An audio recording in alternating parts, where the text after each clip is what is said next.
não é? Gente, a gente tá aqui, ó, porque a gente não para de falar. E eu tava conversando com o Eric, né? Que daqui a pouquinho ele vai ensinar pra gente os movimentos que a gente deve fazer aí quando a gente encontra um adulto ou uma criança que engasgou, pra gente não ficar assim, ó, sem ter o que fazer. Ele vai ensinar o procedimento correto. E aí a gente tava aqui, ó, por isso que eu tava assim, porque tem aquela relação do... Quando a gente vai estalar as costas, né, a coluna, que eu adoro, aí eu peço pra estalar. Eu falei, Eric, é a mesma posição? Aí ele falou, mas calma, Cissa. Então calma você também, tá bom? Seguinte, ó, voltando aqui para a pergunta do Luciano do Rio de Janeiro, né? Então a gente já falou que o engasgo tem relação com o mal de Parkinson, certo? E aí, doutor, o senhor estava explicando como é que o senhor vai ajudar, como ele poderia ajudar nessa relação do engasgo do pai. Os pacientes neurológicos, né, todos eles, não só a doença de Parkinson, existem muitas doenças que acometem tanto os adultos, né, AVC, derrames, na criança, algumas doenças como o Duchenne, que são doenças que acomete a parte neurológica. Esses pacientes nos são encaminhados para que nós façamos uma avaliação de como está essa deglutição. Então, o otorrinolaringologista faz isso. Nós fazemos a avaliação, como é que está a funcionalidade, qual o melhor alimento, se ele pode se alimentar, qual a melhor consistência, então, se ele pode comer sólido, pode comer líquido ou pastoso, qual que é a melhor consistência, porque tem pessoas, nós estávamos falando antes aqui, que falam, os líquidos dão mais engasgos, sólidos, depende da pessoa, depende da doença e depende da situação. Então, eles não são encaminhados justamente para nós fazermos uma avaliação. Nós fazemos essa avaliação e damos, então, a segurança para os terapeutas, né? E eu falo terapeutas porque é a equipe, né? Lógico. Nós estamos também, você falou no início, de equipe multidisciplinar. Tratar problemas de deglutição, de engasgos crônicos, né? Não estou falando da fase aguda que é o principal ponto agora, mas pacientes neurológicos que têm problema, então nós fazemos uma avaliação e encaminhamos então para o fisioterapeuta, fonoaudióloga, até assistente social, porque veja, eu faço um trabalho na APAI lá de Indaiatuba e nós fazemos visitas às casas. Então tinha uma criança que tinha um problema de engasgos frequentes, né, um pacientezinho com paralisia cerebral, e aí nós fomos olhar na casa fomos fazer uma visita, a mãe permitiu, e nós vimos que ela dava o alimento para a criança deitada.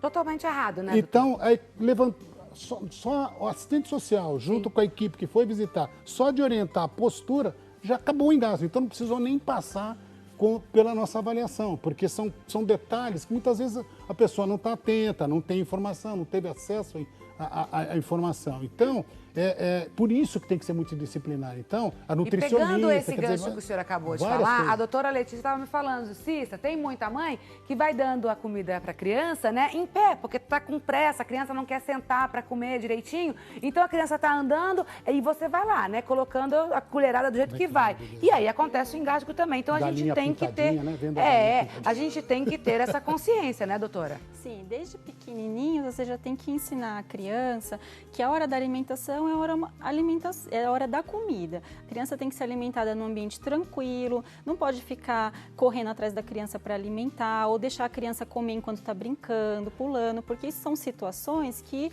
propiciam que o alimento, em vez de ir para a via digestiva, vá para a via aérea. Então, na criança grande, isso é muito importante na prevenção dos engasgos. Agora, tem muita gente, que a gente sabe também, principalmente idosos, que a gente já falou dessa relação dos idosos e das crianças, você acabou de falar da criança, eu vou emendar aqui. A gente fez um programa também sobre prótese dentária e tem muita gente que tem a prótese, que tem implante, que tem dificuldade na mastigação e por isso engasga constantemente. Que tipo de conselho a gente deve dar para quem usa a prótese, o implante, que tem a dificuldade de triturar o alimento com a mastigação? Essas pessoas, elas devem se alimentar de alimentos mais, tipo sopa, mais caldosos, digamos assim? Não necessariamente, mas primeira grande dificuldade de quem usa a prótese é usar a prótese. Qualquer prótese é difícil de você se habituar com ela. Então, muitos pacientes, eles nos procuram sem a dentadura, né? Muitas vezes eles nem usam a dentadura, já nem para sair. Então, não conseguem mastigar.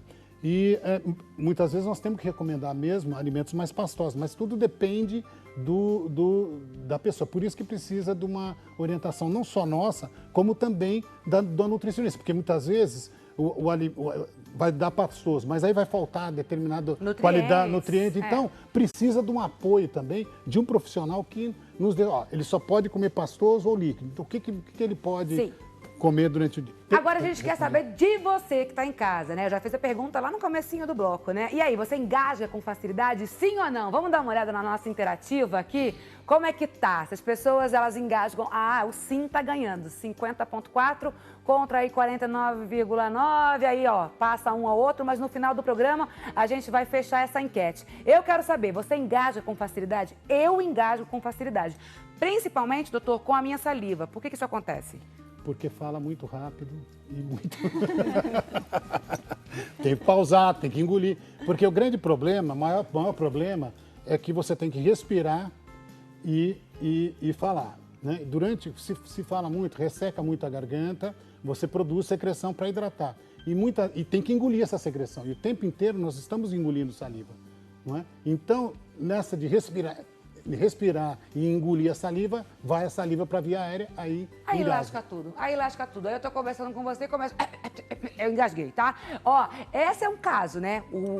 A gente falar rápido e tudo mais. Mas a gente tem aqui outros fatores de riscos que eu quero que coloque aí na nossa tela pra gente conversar com os doutores. Pessoas com sequelas neurológicas, elas sofrem do engasgo e o porquê? Sim, sofrem, depende da região que foi afetada do cérebro. Não é? Eles vão ter engasgos. Não é? Então, porque você pode ter um distúrbio na deglutição por conta de um problema neurológico central. E aí a gente fala aqui, doutor, quem já teve o derrame cerebral também, idosos e adultos que usam álcool e drogas. Bom, aí não tem jeito. Aí é engasgo e outras complicações mais na vida. Quem são as pessoas que têm mais predisposição para o engasgo? Existe esse quadro? Sim, pacientes neurológicos. Tirando ele. Pacientes que se alimentam da forma que nós falamos, muito rápido, com rapidez, né, que não param em pé. Sem mastigar direito. Sem mastigar direito. Os idosos, as crianças, se não for dado uma atenção especial para elas, né? O horário de alimentação tem que ser horário de alimentação, não é horário de assistir televisão, fazer outras coisas. Essa rotina mudou na vida das pessoas hoje. Então, não existe mais os horários para se fazer as coisas. É tudo feito muito rápido. Então, facilita mais ter engasgos. E o engasgo pode levar a óbito, né? Sim. É isso que a gente tem que se conscientizar e é por isso que a gente está fazendo esse programa, porque é algo muito comum, muita gente engasga, adultos, idosos e crianças, e aí você fala, não, mas não foi nada, foi só engasguinho. Não, não foi só um engasguinho, graças a Deus conseguiu aliviar e conseguiu salvar tempo, mas pode sim levar a óbito.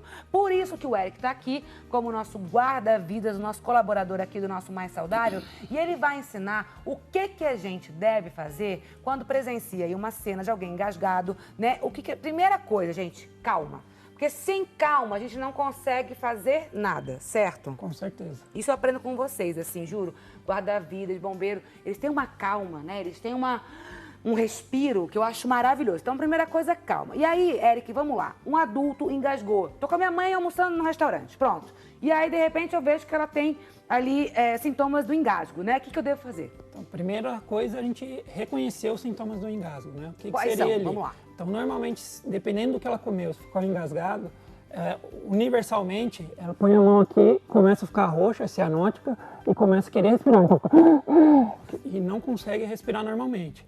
E vê que aquilo tá dentro das vias aéreas e não tá saindo. Então é normal você estar num lugar e a pessoa fica assim, desesperada. Desesperada. E põe a mão no pescoço, isso é o normal. Então o que a gente faz? Se a pessoa tá lá, né, a gente vai se posicionar atrás da pessoa, normalmente lateral, porque se eu posicionar de frente, a pessoa for pesada, eu posso cair para trás. Tá. Então lateral é ela, vou pegar meu dedo mínimo, né, dedo mindinho, colocar no umbigo dela, tá? Vou achar a região umbilical e vou achar essa parte do polegar. Fez aqui, fecha, parte do polegar, vou fazer uma compressão. Essa compressão tem que ser em J, de baixo para cima, até tirar o quê? O calcanhar dela do chão. Por quê? Porque eu vou estar fazendo uma pressão, né, próximo do estômago, aonde vai voltar esse alimento. Tá. Então, a ideia é o quê? Tirar esse alimento que está engasgado ali. Então, essa manobra chama Heimlich. Então, essa questão do tapa nas costas, adianta? Normalmente... Fica batendo na pessoa, pá, janta, bota a mão pra cima. Depende da situação, né? Então, às vezes você tá falando muito, né? Esgargou com a saliva ali, aconteceu. Aí me dá um tapão nas Eu costas. posso dar um tapinha nas costas para dar uma ajudada. Mas normalmente esse tipo de engasgo, até mesmo na piscina, tem um engasgo que a gente chama afogado seco, né? Que é o quê? Entrou um pouquinho de água nas vias aéreas, a glote entrou em espasmo, travou ali e não consegue respirar.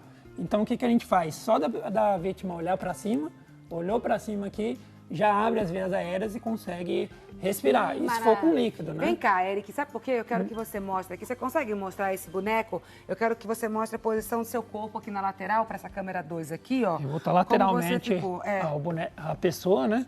Vou pegar meu dedo mínimo, achei o umbigo dele, posiciono essa parte do polegar aqui próximo do processo tifoide dele aqui, que é próximo do estômago, do estômago. Vou fazer um movimento em J, para dentro e para cima, para dentro e para cima, até o calcanhar da vítima sair do chão, né? Tá, isso vai trazer o alimento Isso para vai fora. trazer tudo que ele comeu para fora.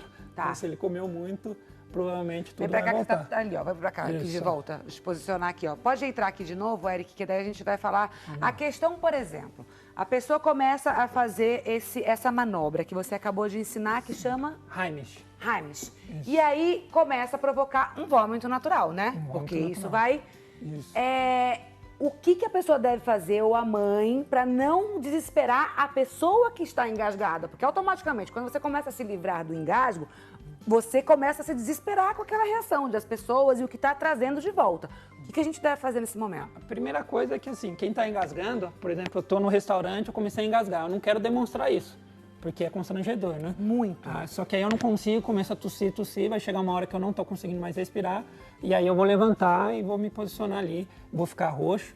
Então, nessa hora, quem está perto, a primeira coisa é posicionar próximo da pessoa e fazer essa manobra o mais rápido possível para sair. Tá. Então, uma coisa é constrangimento, outra coisa é pôr a vida salvar a dela em vida. risco. né? Exatamente, Então, a exatamente. gente tem que ter calma e no ambiente que tiver, não tem jeito, tem que ajudar. Tá, essa manobra, ela serve para alimento ou para qualquer tipo de engasgo? Com Alimento, bebida, tudo. qualquer tipo que Qualquer coisa.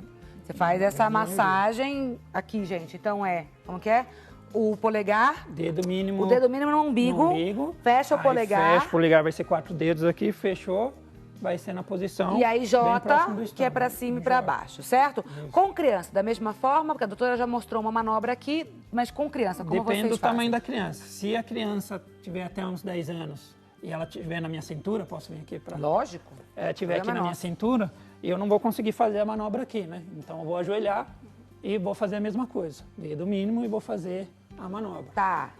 E se for no bebê, é a manobra que a doutora passou, que a gente chama de tapotagem. O único cuidado que a gente tem que ter é de segurar bem aqui próximo ao pescoço para o paciente não cair no chão. Apoio bem na minha coxa, posso fazer as 5 compressões, assim como ela mostrou. Vem mais pra frente um pouquinho. E depois vira de frente, mais 5 aqui.